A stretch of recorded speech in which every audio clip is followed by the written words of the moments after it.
In this video, we will demonstrate how to export data from Revit to Excel, modify the parameter, and import the updated values back into Revit.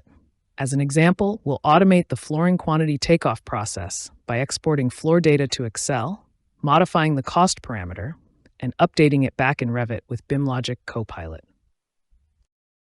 Let's begin by extracting all floor elements and exporting their data to an Excel file. For this, let's prompt it.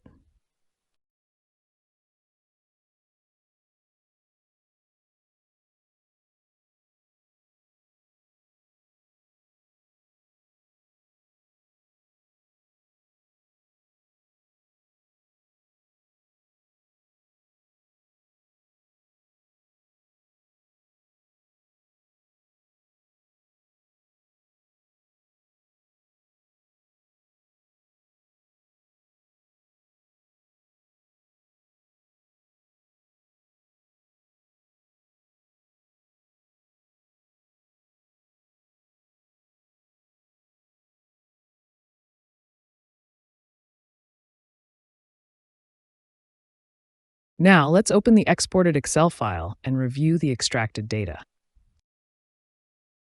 You can see that the Excel file has already been created, and its name is what we specified. As we wanted, the Excel file has 4 columns ordered as we specified. The first column is element ID, the second column is area, the third column is volume, and the fourth column is cost data. To test the update process, let's modify the cost values of some floor elements and save the file.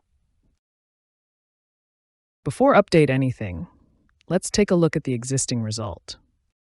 You can see that none of the elements have a cost value.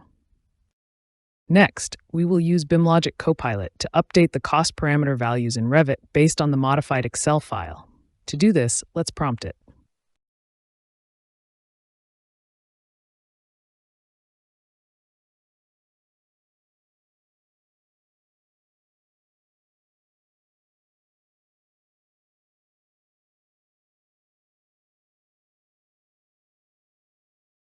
Finally, let's verify if the cost values have been updated correctly by comparing the Revit schedule with the modified Excel file. With BIMLOGIQ Copilot, exporting, modifying, and updating parameters in Revit is effortless. Thank you for watching and happy designing.